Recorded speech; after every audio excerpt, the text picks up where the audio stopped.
I don't know about you, but the last 2 years have simultaneously felt so long and also so short, and I honestly can't believe it's already December 2021. In today's video, I'm going to be sharing my sales for November 2021 on Poshmark and eBay. My name is Ashley, and I'm a reseller based in Toronto, Ontario, Canada. November was a month.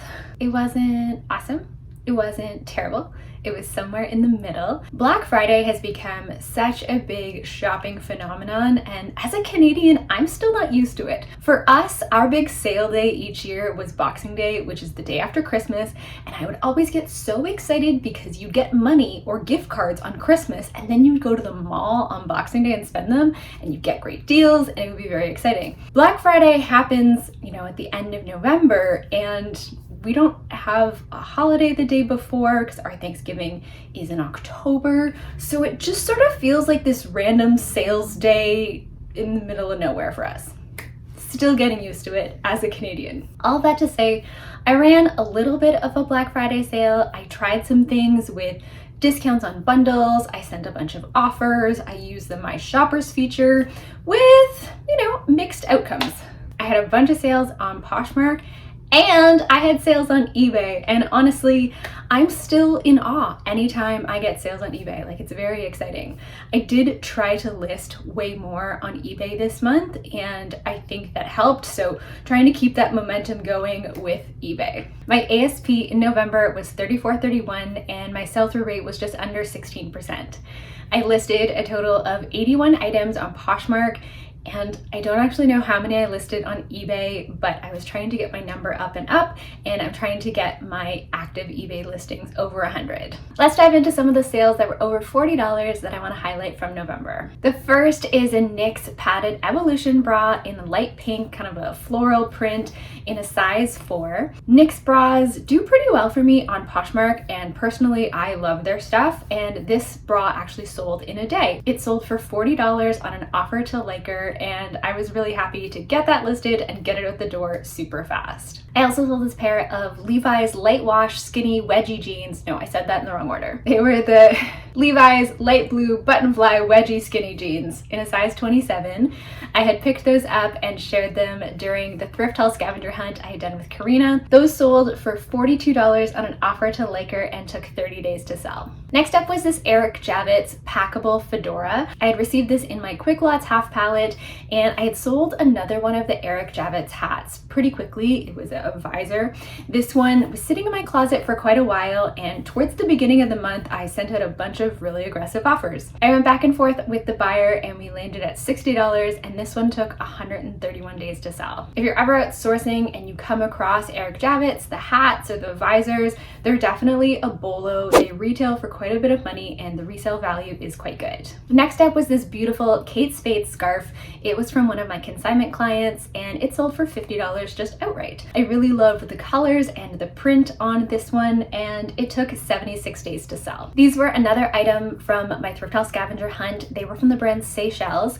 They were the cheetah animal print Lucky Penny ankle booties in a size 9. They were so cute. I loved these. I got an offer from the buyer for $60, and those took 7 days to sell. As you know, I love selling jeans, and Citizens of Humanity is a really popular brand in my closet. These were the Chrissy Uber high-rise skinny jeans. I've sold this style before, and these were in a size 31. They sold for $50 on a counter offer from the buyer, and those took 14 days to sell. Next up was a really lovely bundle sale to a viewer. Thank you. It contained some really great items. There was a Ray Dunn coffee mug. It said yours on the front. It would have been nice to find the set, because I think it said mine and yours, but this was just the yours one, which was super cute.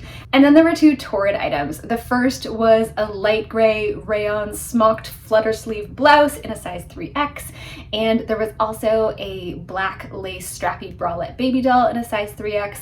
Those 3 items sold for $90, and I was super happy with that sale, and also just so nice to connect with you when you make sales from my closet, so thank you for your support. The mug had been sitting for 2 days, the blouse for 27 days, and I listed the baby doll because this viewer messaged me when they saw it in a haul that I had shared. So thank you. That made me really happy. Love that bundle. Next up was another bundle, and one of the pieces was a pair of Gap beige, very flowy pants from one of my consignment clients, and they paired it with a bunch of the Nordstrom hair accessories that I had received in my Quick Lots half palette. I had bundled them all together and kind of gave them different themes, so these were the black classic hair accessories. The buyer sent me a counter offer for $40 and I accepted. The hair accessories had been sitting for 122 days and the pants had been sitting for 86 days. I've mentioned in my last couple what sold videos that I've been trying to be more intentional with my relisting, and I had some good success this month with items selling that were things that I had relisted. One of them, it wasn't over $40, but I want to highlight it anyway. It was this Tallulah Exeter blazer that I picked up many moons ago when I was excited when I found anything Aritzia. The more you know, you get better. Anyway, I had relisted this blazer so many times and I tried to take it when I went to the buy sell trade store. They did not take it. I had relisted it in October. This buyer sent me an offer for $25 and I was like, yes, you get the blazer. Please enjoy it. I hope you love it. That's something you really want to consider when it comes to bolo brands and things to get excited about. You know, if you see something by Aritzia or another bolo brand, you really want to look at the style, at the size, at, you know, how long it's been around, the saturation. Like, there's so many factors. And this blazer, in my mind, I was just excited because it was Aritzia. And I think I picked it up because it was like a classic piece, but it sat there for a really long time. So I think something to be mindful of when you are sourcing and you find a brand that you're excited about, just do a little checklist, a little inventory in your head of whether or not you're excited about it because of the item and the style and its desirability, or if you're just excited because you think it's a bolo. Next up was this beautiful dress by the brand Cherry Velvet. It was turquoise, it had a floral print, it was a really gorgeous style. It was called the Norma midi dress and it was in a size extra large. That sold for $45 on an offer to Liker and took 59 days to sell. I've sold one other dress from the brand Cherry Velvet. I think one other dress, maybe two. My consignment client had a couple of their pieces and they've done well for me. I don't know if it's a brand that is super well known, but I think the styles are really cute. They come in fun, flattering styles and really cute prints. And I think it is a fun brand that some folks are looking out for. Next up were these Citizens of Humanity Emerson Boyfriend Slim jeans in a size 33. I actually had 3 pairs of these jeans in my closet from some retail arbitrage, and this was the last pair of them to sell. They sold for $75 on an offer to Liker and took 158 days to sell. Oh, another win for relisting. I had picked up these Treasure and Bond jeans a while ago. Treasure and Bond is a Nordstrom house brand. These jeans, I don't know what I was thinking. It was quite a while back. I didn't know much about Treasure and Bond. Now I know. Anyway, I had relisted them a couple of times and they sold outright for $30 after I relisted them in October, and this is great. I had listed these Bauble Bar Mrs. Claus earrings on eBay and I'd also relisted them on Poshmark, and I got an offer from the buyer for $15 and I accepted. And I thought those were great.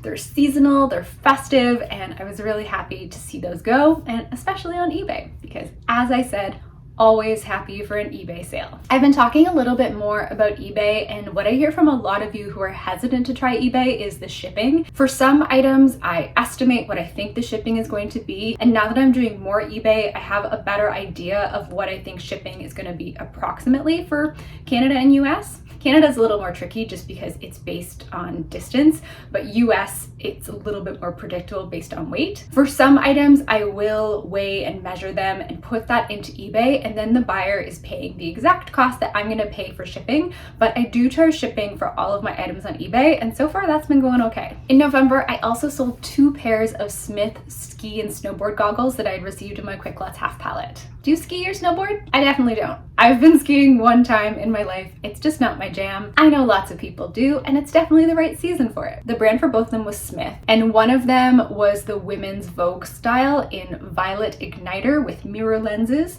and those sold for $59 and took 17 days to sell. The other pair was the Skyline goggles in rock salt and tannin with chroma pop and everyday rose gold. very exciting sounding, and those sold for $70 and took 5 days to sell. And in both of those instances, the buyer paid $18.81 for shipping. I was really happy that I listed those when I did. They're timely, and when I looked on eBay, there was a number of other pairs, especially in the Skyline style that had sold previously, so I felt pretty confident that they were going to sell and sell quickly. I don't know that I'll ever come across many more ski goggles, especially ones that are new with tags, but I'd be open to selling them again because they were small, compact, easy to store, easy to ship, and they sold for a great price. Next up was this plaid skirt by the brand House of Spy. House of Spy is a really cute indie brand that I've seen at some local shops in Toronto, and this brown plaid skirt got a lot of attention, but no one purchased it until someone came along and just bought it outright for $40. That one was in a size extra large, and it took 67 days to sell. Next up was this really gorgeous Anthropologie sweater from the sub-brand Pure and Good.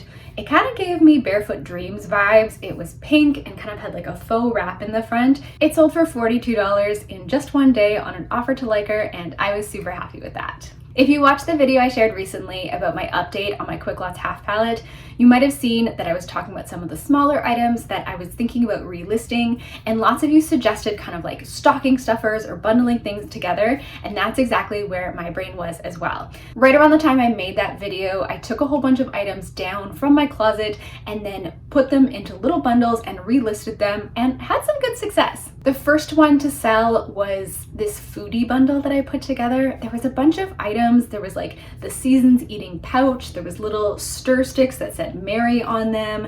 There were little fondue sticks. Some of those things I had listed in my closet. One of them I hadn't. I don't think I had listed the Mary stir sticks. Oh, and there's also a cocktail strainer. That sold with a sweater from my closet from the brand Fever London that was super cute, black and white striped in a size large. Those two items sold in a bundle for $45, and I was really happy with that sale. The stocking stuffer bundle had just been listed for a day, and the sweater had been listed for 72 days. These sales happened around Black Friday, and I added an automatic bundle discount to my closet to see if that would entice folks, and messaged a bunch of likers and previous buyers via the My Shoppers tool. I was thinking about the My Shoppers tool, and it's kind of like the Poshmark equivalent of email marketing. We all get so many newsletters for brands and different things that we've signed up for, and so I think when using My Shoppers, that's just something to keep in mind if you don't necessarily get a lot of comments back or you don't get a lot of sales out of it. It is like sending email marketing. A lot of people are going to see it, kind of going to be white noise, but it is really great when it works and people take action based on the offer that you're sending them. And it's also nice to be able to do it in bulk, which I think is definitely one of the benefits of the features, and another reason why it makes me feel like it's Poshmark's version of email marketing to our shoppers. This was another bundle sale around that time. One of the items was a pair of Torrid boyfriend jeans in a size 14, and the other item was these headphones. They were black and fuzzy. They came my Quick Lots half palette. Now that Poshmark has the electronics category, I've been listing a handful of items that I have from that category that I think might do okay on Poshmark, and these headphones went in this bundle. That was great. The bundle sold for $56, and the jeans had been listed for 12 days and the headphones had been listed for 7. Have you tried listing anything in the electronics category on Poshmark? But better yet, if you have you made any sales? Let me know down in the comments. Next up was this black Coach monogram backpack.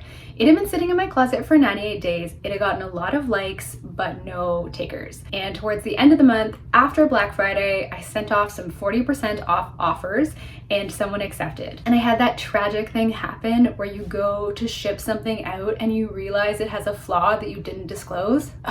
So I realized that this backpack, when I opened up the flap, there was like a teeny tiny pen mark, like probably the size of like this part of my thumb, and I hadn't disclosed it in the listing. I guess I didn't see it when I was photographing it, so I messaged the buyer and they got back to me pretty quickly and they were like, can you show me a picture of it? So I copied the listing, added a photo, and they were like, that's totally okay, you can go ahead and ship. So that was really nice. So the backpack sold for $45, took 98 days to sell.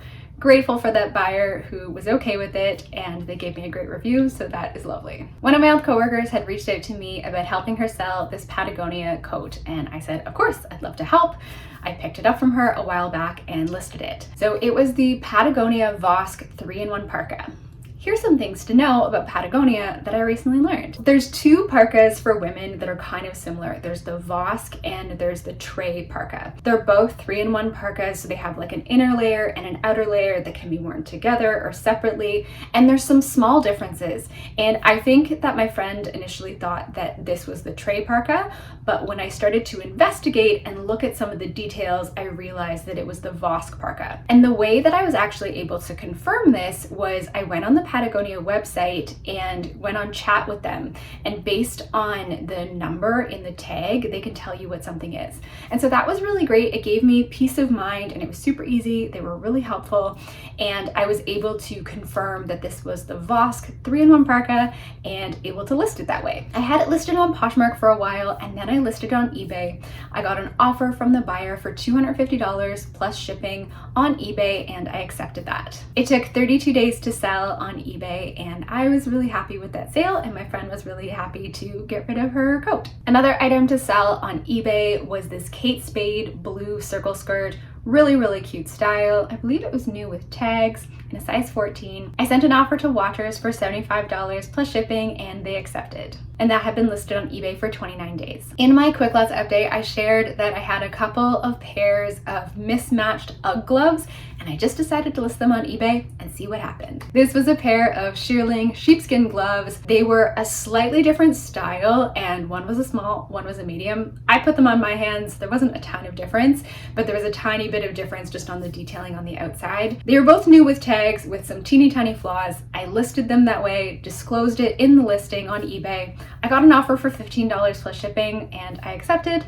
I still have one more pair of those gloves to go. It's a black pair with fur cuffs. We shall see if those sell. Honestly, really happy with that sale, especially because they were single gloves that I wasn't sure how they were going to do. So it was awesome to get a sale out of them. Trends for November included sweaters, jeans, and cold weather stuff. You can definitely tell that people are thinking about bundling up.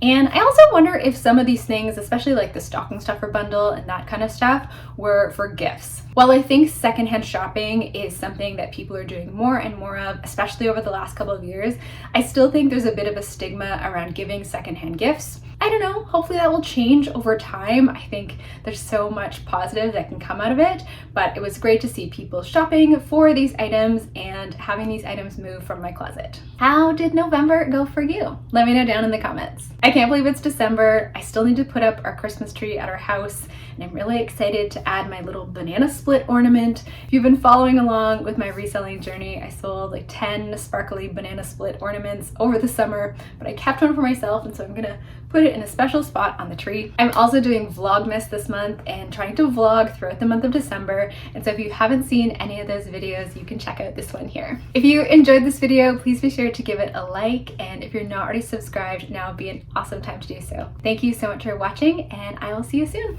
Bye friends!